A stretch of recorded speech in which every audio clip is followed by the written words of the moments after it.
कांग्रेस से सरकार को कभी परेशानी होती है तो कभी कांग्रेस दोस्त की तरह साथ खड़ा रहता है। आज फिर एक बार कांग्रेस राजभवन इस बात को दलील लेकर आया है कि मीडिया में जो आ रही है खबरें वो सिर्फ भ्रम है।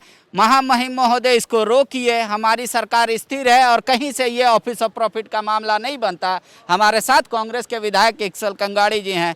राज्यपाल जी से मिले, आप लोगों को क्या शक था कि राज्यपाल जी एक तरफा फैसला कर लेंगे या एक तरफा निर्णय ले लेंगे बीजेपी के एथी से? आखिर मिल के उनको क्या कहा? ये सरकार लोकतांत्रिक सरकार है और यहाँ की पब्लिक लोकतांत्रिक व्यवस्थाओं पर भरोसा रखती है। लेकिन भारतीय जनता पार्टी जिस तरह से इस राज्य में एक भ्रम का जाल बुन रहे हैं जनता के बीच में, और जनता को ये बताना चाह रही है और जनता के विश्वास सरकार के प्रति जनता को अविश्वास का भ्रम जाल में फंसाना चाह रही है, और लगातार राजभवन को भी भ्रमित करने का प्रयास किया गया, राजभवन को गलत जानकारी देने का प्रयास किया गया।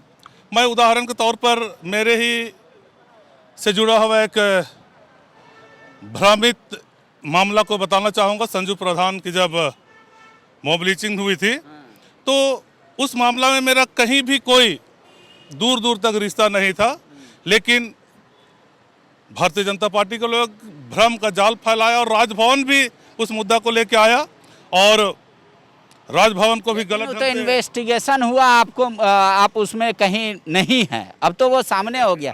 तो आपको क्या लग रहा है? कह रहा हूं कि भारतीय जनता पार्टी किस तरह से तथ्यहीन बातों को जनता के सामने और राजभवन को के बीच में नहीं विक्सल जी, मेरा ये सवाल है, जनता का भ्रम दूर करने आप राजभवन आए हैं, पत्रकारों का भ्रम दूर करने आए हैं, या फिर आपको ऐसा लगता है कि राज्यपाल महोदय भी भ्रमित हैं, एक तरफा निर्णय ले लेंगे इसलिए उनको कहा कि नहीं सच्चाई है? ऐसी बात नहीं है, चूंकि भारतीय जनता पार्टी राजभवन को भी भ्रामक जानकारियां दे रही हैं, इसलिए हमारा भी कर्तव्य बनता है, दायित्व बनता है कि राजभवन को सही जानकारी हम दें, ताकि राज्य के अहित में कौन अलोकतांत्रिक काम कर रहे हैं, अलोकतांत्रिक प्रयास कर रहे हैं, उसकी जानकारी राजभवन को हो, यही हमारा प्रयास है। अच्छा, एक आखिरी सवाल है आज का मुद्दा से जुड़ा। आज राज्य भर में देखा जा रहा है कांग्रेस के विधायक बिजली और पानी की समस्या को लेकर आंदोलन कर रहे हैं,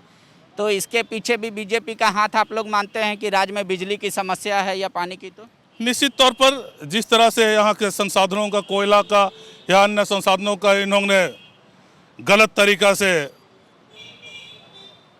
बंदरबांट करने का काम किया, जिसके कारण आज बिजली उत्पादन पर उसका दुष्प्रभाव पड़ा है।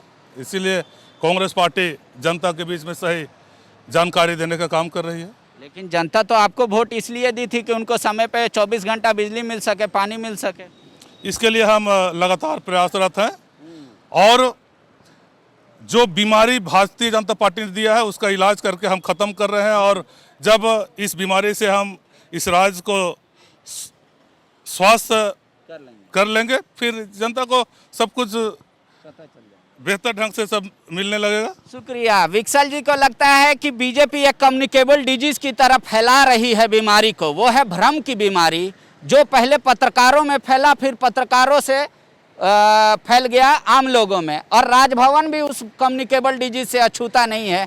इसीलिए कहा कि भ्रम की स्थिति को दूर करने के लिए एक तरफा निर्णय ना हो जाए, इसलिए हम आए हैं राजभवन और महामहिम को बताया, पूरी समस्या से अवगत कराया कि एक तरफा फैसला कुछ ना हो जाए और जनता को ये भ्रम दूर हो जाए कि ऐसा नहीं है, सच्चाई जो सिर्फ मीडिया में आ रही है, सच्चाई कुछ अलग है। शुक्रिया। TheFollowUp.in, like, share and subscribe. www.thefollowup.in